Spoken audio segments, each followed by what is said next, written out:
जय माता दी दोस्तों। नवरात्र साल में 2 बार आते हैं, चैत्र और आश्विन मास में।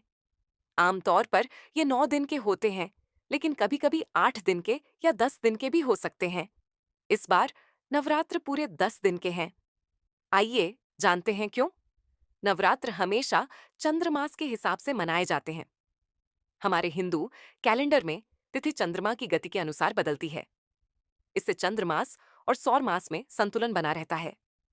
यही वजह है कि कभी नवरात्र छोटे हो जाते हैं और कभी बड़े।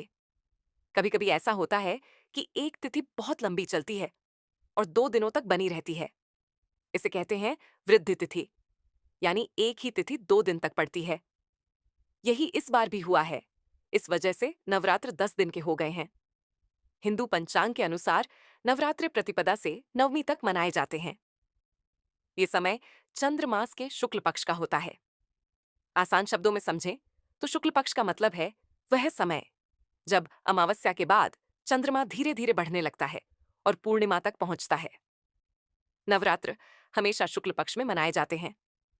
प्रतिपदा वह दिन होता है जब अमावस्या के बाद चांद की पहली कला दिखाई देती है। नवरात्र इसी दिन से शुरू होते हैं।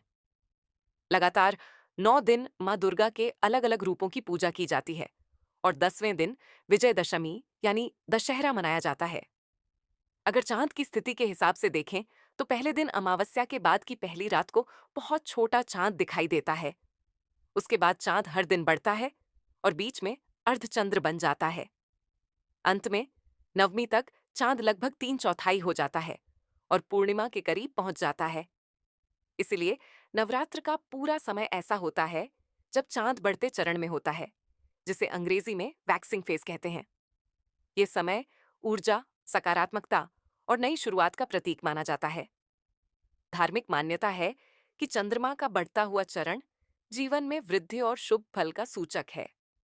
इसी कारण नवरात्र, जो शक्ति की पूजा का समय है, हमेशा चंद्रमा के बढ़ने के समय ही रखे जाते हैं। दोस्तों, इस बार नवरात्र खास हैं क्योंकि ये 10 दिन के हैं। तो इस शुभ अवसर पर माँ दुर्गा का आशीर्वाद सब पर बना रहे। वीडियो पसंद आए तो लाइक सब्सक्राइब जरूर करें। जय माता दी।